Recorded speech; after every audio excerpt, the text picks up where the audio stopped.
You're watching BattleCast Primetime. David Silverman has moved on. What does the future hold for the show? Command & Conquer goes mobile. Surely too good to be true. Get yourself some BCPT swag, all the latter season goodness you could possibly want, then finish it off with a pretty sweet main event. And you've got the Raj Joshi Special. BattleCast Primetime starts now.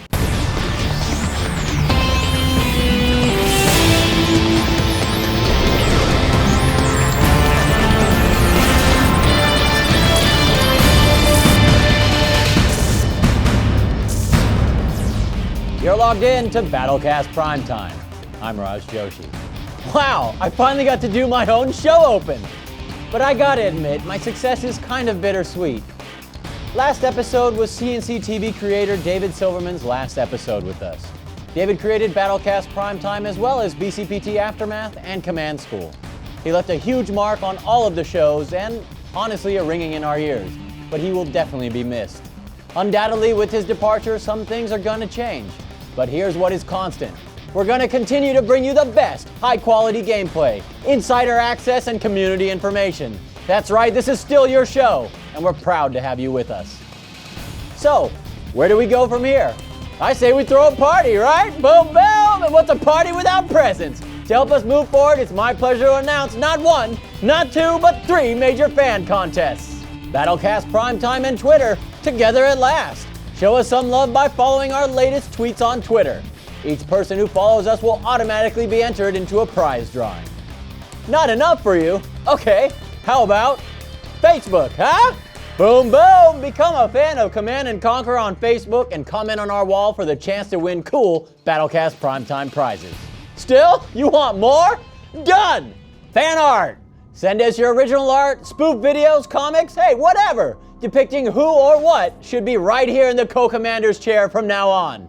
I'll pick the top 3 to showcase on our blockbuster Can't Miss July episode. Woo! All that giving is hard work. Glad I'm not alone, because the boys and girls at EA Mobile have also been hard at work to give you the very best Command & Conquer action on the go. Unveiled at this month's E3 convention, ladies and gentlemen, meet my new best friend, Red Alert for the iPhone.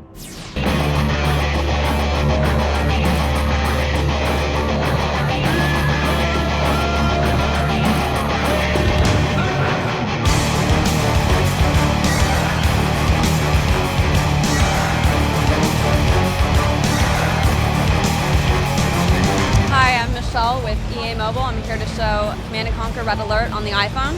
So one of the most exciting things about bringing Command & Conquer to the iPhone is just the fact that you have such an in-depth game, and we're bringing it to a platform that you can take with you everywhere. What we've done with it is not just take a very small aspect of the game, but this really is a very core experience of Command & Conquer. We've got all of the different building attributes, you've got all of the different weaponry that you can build, all of your soldiers you can train. We've done a really great job with this zoom. It's such a large playing field that you're playing in, you want to be able to see what's going on everywhere. So what we've done with our zoom is very much like a pinch and squeeze. So you can zoom all the way into your ground floor, and it doesn't just zoom straight in so you're looking at the floor. It zooms in a cinematic angle, so you kind of come right at battle length and you can see what's going on around you at this height. Or zoom all the way out and see what's going on around you at a much larger scale. We will have 2 different factions in the game, multi-environments.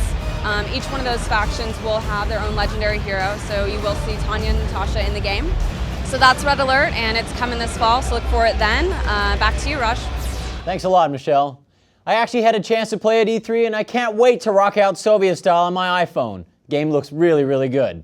Stick around, folks. We'll be right back with more BattleCast Primetime. Don't go away.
Welcome back to BattleCast Primetime.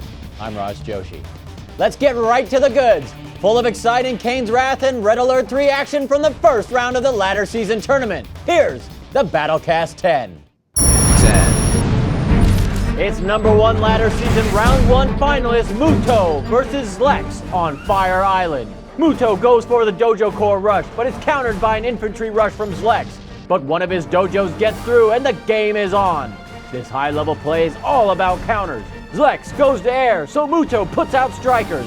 Zlex puts IFVs on the map, so Muto techs up to tsunamis. But when Muto tries to one-up his opponent with a surprise Shogun, he doesn't end up countering Zlex's massive tank rush. Muto's land base is obliterated.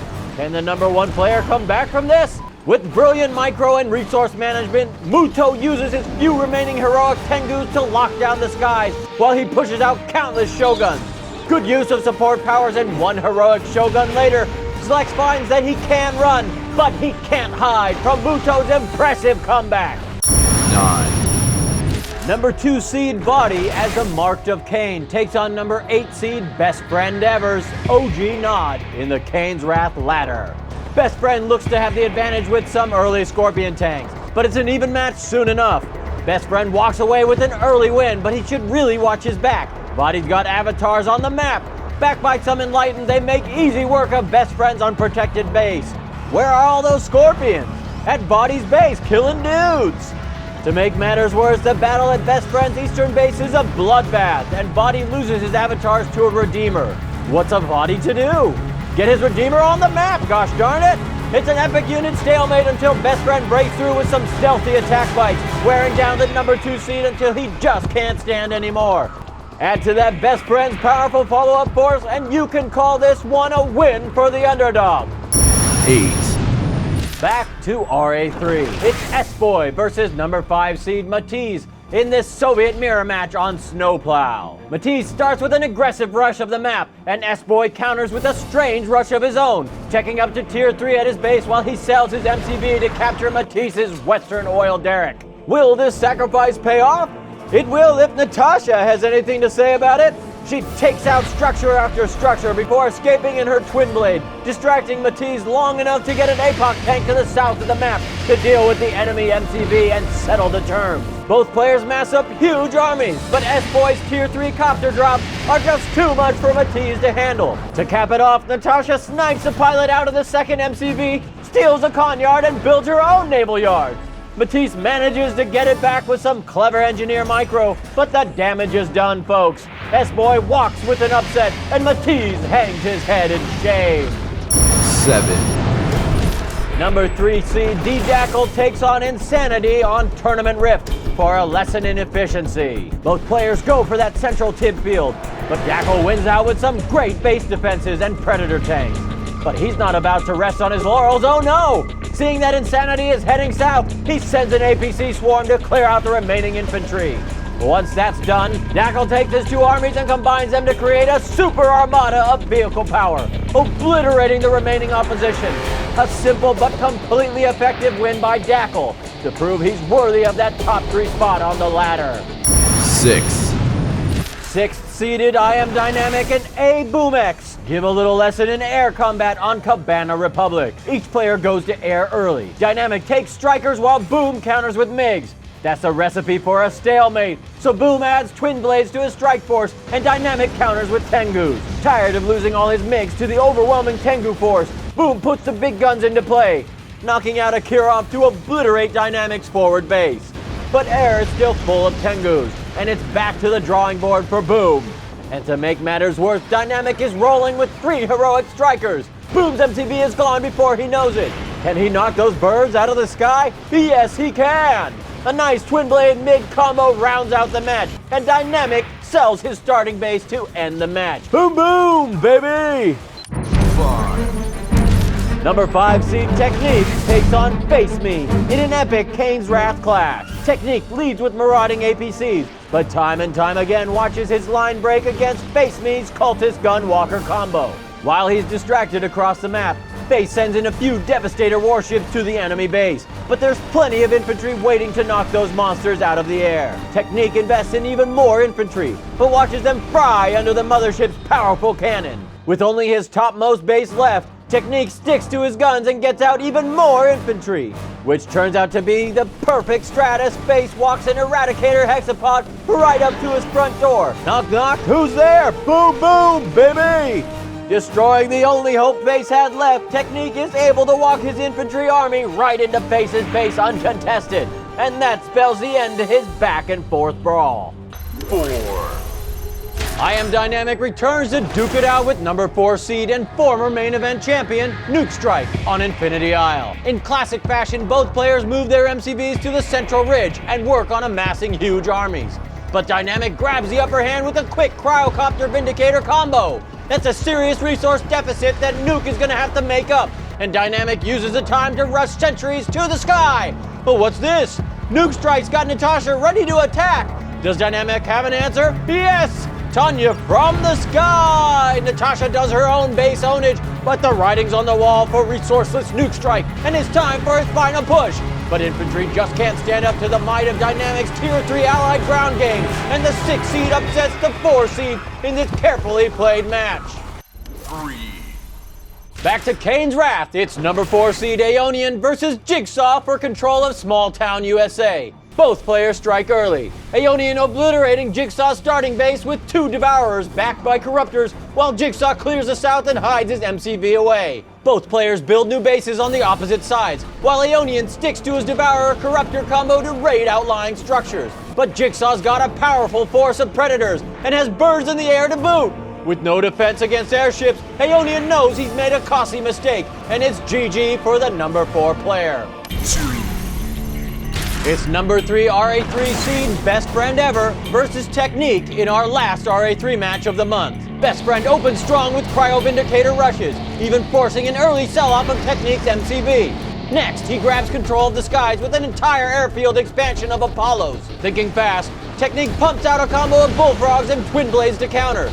The Allies match that force with some Riptides and IFVs on the ground, and the test of battle gives us a winner. Best Friend Ever clearly has a stronger force and decimates the Soviet counter even as he sneaks a naval assault force around the south of the island. One final push by Technique is stopped by a quick Tier 2 tech up to Guardian tanks, and Best Friend secures his position on the ladder with ease. BFF, my friends! 1.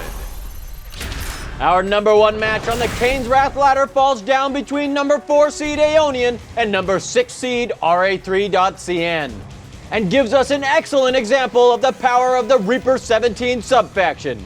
Aeonian opens with classic Devourer Corruptor combo, but then goes hard infantry in the face of a Marv. Losing his starting base, Aeonian masses up a secondary force, this time using Prodigies in the mix to eradicate the invading armada.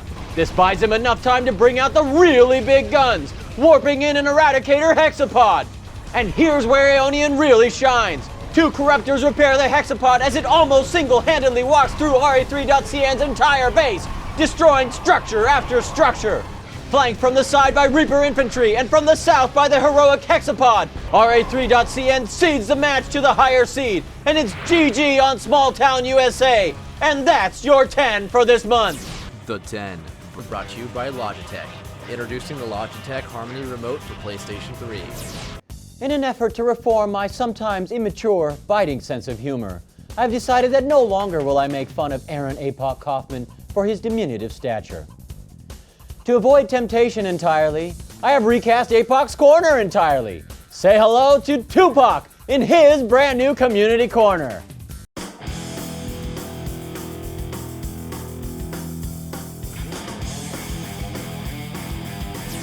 Hey all you Command & Conquerors, welcome to Tupac's Community Corner. Oh my god, I'm so excited to be here right now. After posting on the boards all those years and finally being at EA, oh man, I'm so glad to be finally taking over. Hey buddy, there's only room for one. What's up all you Command & Conquerors? Welcome to Apoc's Corner.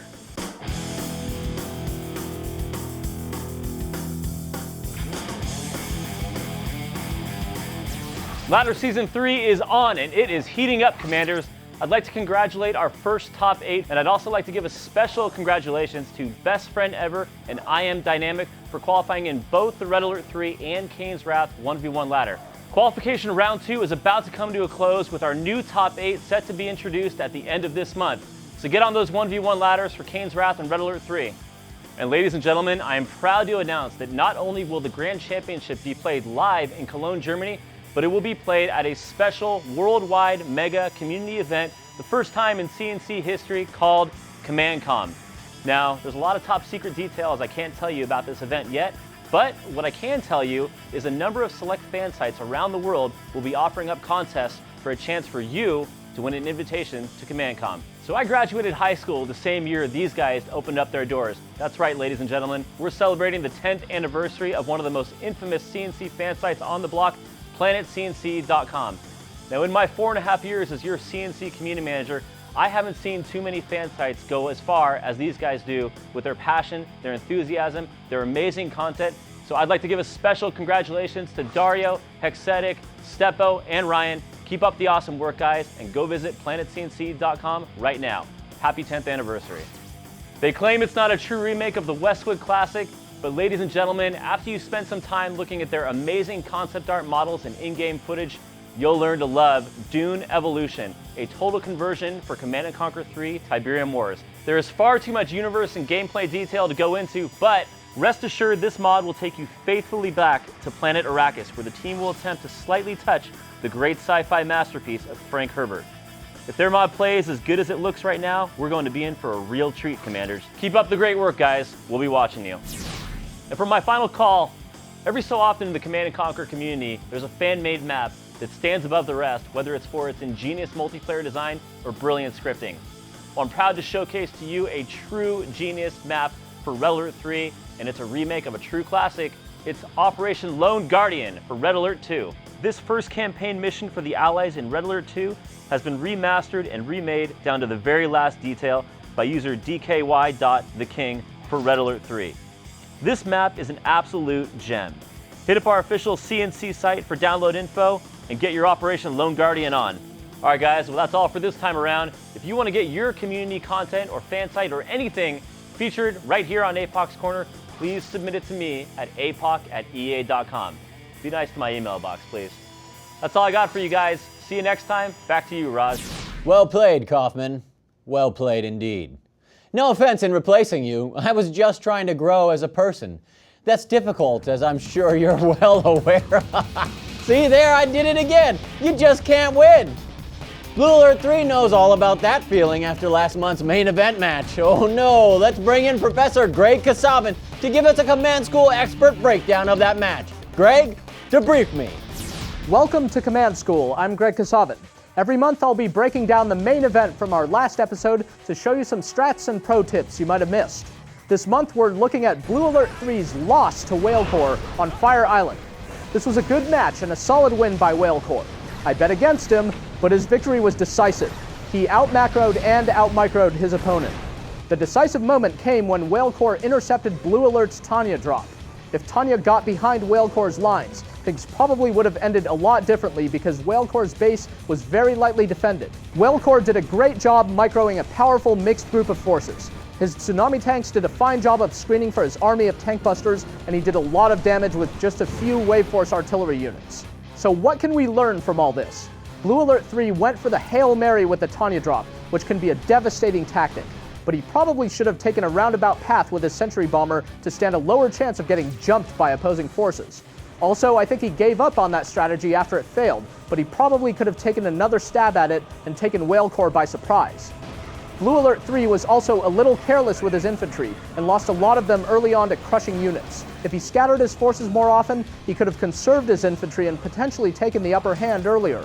Pressing the X key at any given time will auto-scatter a group of units, making it much harder for them to be crushed or to be bombed from above.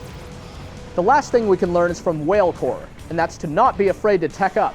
It's rare that we see this many King Onis or Wave Force artillery units on the map, and that's because the time and credits necessary to tech up can often leave you vulnerable to an enemy who spent those credits on, say, a dude swarm.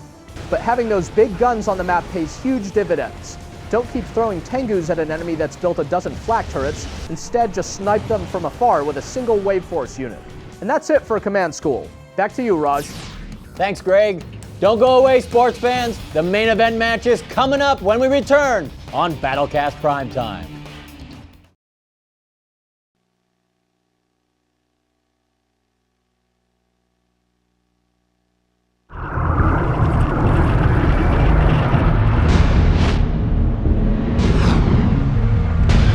years they've waited, engineering an army,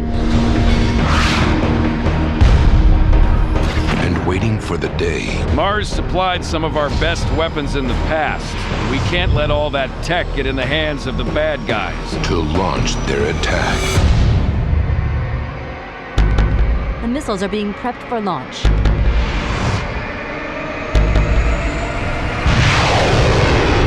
Hail, Cobra. But as the forces of Cobra strike, our last hope lies with one team. Heads up, Duke. We've got company. Nice. Bring them on.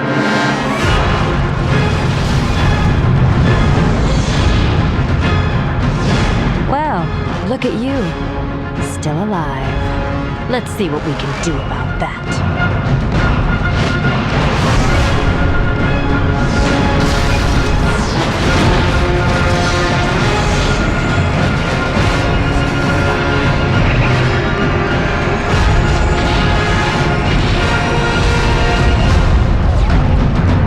G.I. Joe, The Rise of Cobra, the game.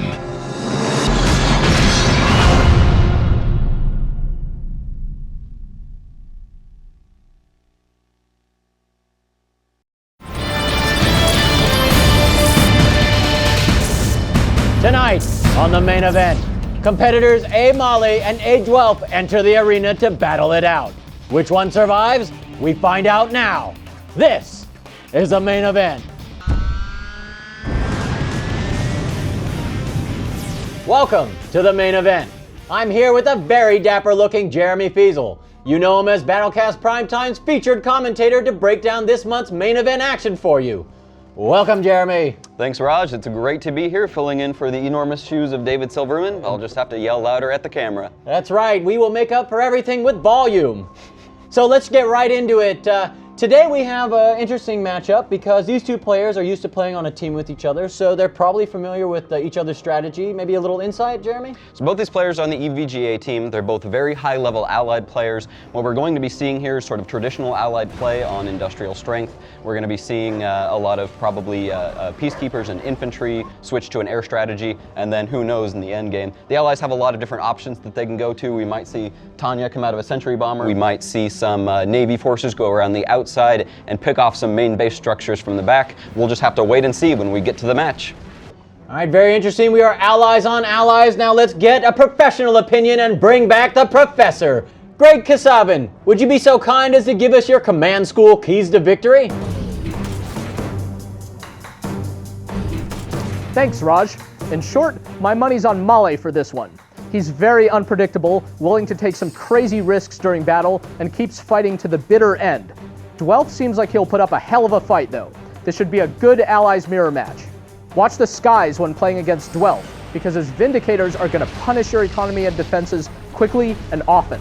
He's also going to use attack dogs to sniff out what you're planning to use against him. He'll have most of the map's ore mines, giving him cash before you know it, and his cryocopters can cause you some serious headaches. On the other hand, Dwelf tends to lean a little too heavily on his Air Force, so countering with some solid air-to-air or anti-air units can take away Dwelf's best tool. Male puts the mobile in mobile construction vehicle and can be a very slippery opponent. He's good at planting his MCV right at the front of the battle to get his best forces right in his opponent's face. He also is great at sneaking forces around the map. Watch the edges for his navy, and you really have to watch her back against this guy. So, here are tonight's keys to victory. Male needs to keep up his sneak. Keeping his MCV mobile has worked for him in the past, and his dirty tricks should be a major factor in this match. He should also contain Dwelf's scouting forces. Some early game peacekeepers would be a smart move to keep those attack dogs at bay and blind his opponent. Lastly, he should focus on early game aircraft. If Male can lock down the sky, Dwelf will be forced to play out of his comfort zone. Dwelf has to over-scout. He should cover the map in dogs early and often. Surprise is Male's greatest asset, and a good scouting job can thin that advantage. A rush might not sound smart against a player as unpredictable as Male, but the possibility of catching him before his plans are fully operational outweighs the risks. If a rush opportunity presents itself, Dwelf should take it. Lastly, he should match and defeat Male's Air Force. Taking the skies is crucial to Dwelf's success here. And those are this month's keys to victory. My money's on Molly. Back to you, Raj. The Keys to Victory is brought to you by Brain Builder. Increase your brain speed by 25% in 4 weeks, guaranteed. Thanks, Greg. Jeremy, as we've mentioned, the competitors have chosen to play on industrial strength. So why don't you give us a little more insight and give us some of your battleground recon?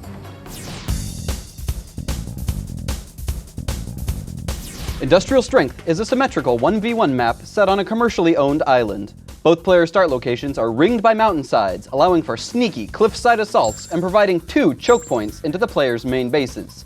The center of the island consists of a hill surrounded by many garrisonable structures. On top of the hill is a garage tech structure which heals all vehicular units over time on the map.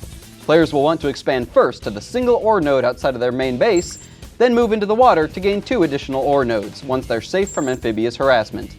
The timing of taking the final 2 ore nodes is often a deciding factor in many high-level games.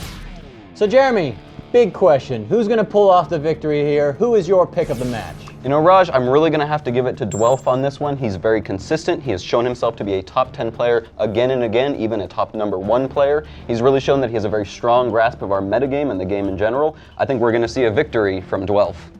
Very interesting. I'm going to have to go with Male. You know, both Dwelf and Male are teammates. I think they know each other's play styles a little bit, so I think it's a little bit even there. I think Male might have a few tricks up his sleeve. And if he's able to get his early strategies into place and effectively working for him, then I think that he might be able to actually pull this one off. It's all about the early game in Red Alert 3. And that's about all the waiting I can handle. That's right, I'm impatient, so let's get in on the action. Gentlemen, start your match. Tonight's matchup is between A. Male and A. Dwelf on industrial strength. So Jeremy, can you break down the competitors' locations? So we've got Dwelf in the south as the orange allies and Male in the north as the yellow allies. Let's get going. Early game build orders. So I'm going to expect that both players are going to start out with a dual barracks build order. 1 barracks to the north of each of their bases and 1 barracks to the side, allowing them to both scout effectively in both directions towards both oil derricks, but also have a chance at taking both oil derricks. Now on industrial strength, the sheer amount of garrisonable structures that line the center of the map are very, very important in the early game. It allows you to not only set up your scouting, but at the same time, it sets up map control. So it seems that clearly the ground game is going to be very important with these garrisonable structures. But I see that obviously we're on an island surrounded by water. So how is water going to play into this? Naval warfare as well as aircraft? So the way expanding works on industrial strength, whenever players hit the very end game, they need to expand out into the water and grab 2 ore nodes. They get twice the amount of income of a usual expansion if they head out into the more risky water area. It produces a very exciting endgame on industrial strength because it allows the players to get up a very high level of economy at this particular portion of the game. I'm going to guess that whoever gets their economy up and running fastest is probably going to win this match. But let's get right back into the match here. Now the garage heals all of your ground units that come out of your war factory every second, even if they're not near a repair facility. This will allow Male to go for a much stronger war factory build order and have healing across the entire map, which gives him a significant advantage. So all this time spent kind of trying to micro these garrisonable structures, is this distracting each player from their end goal? Probably a little bit, but keep in mind these are very top-end players, probably 250, 300 plus APM. These players can handle this kind of micromanagement. And let's take a look at Dwelf's space and his expansion strategy.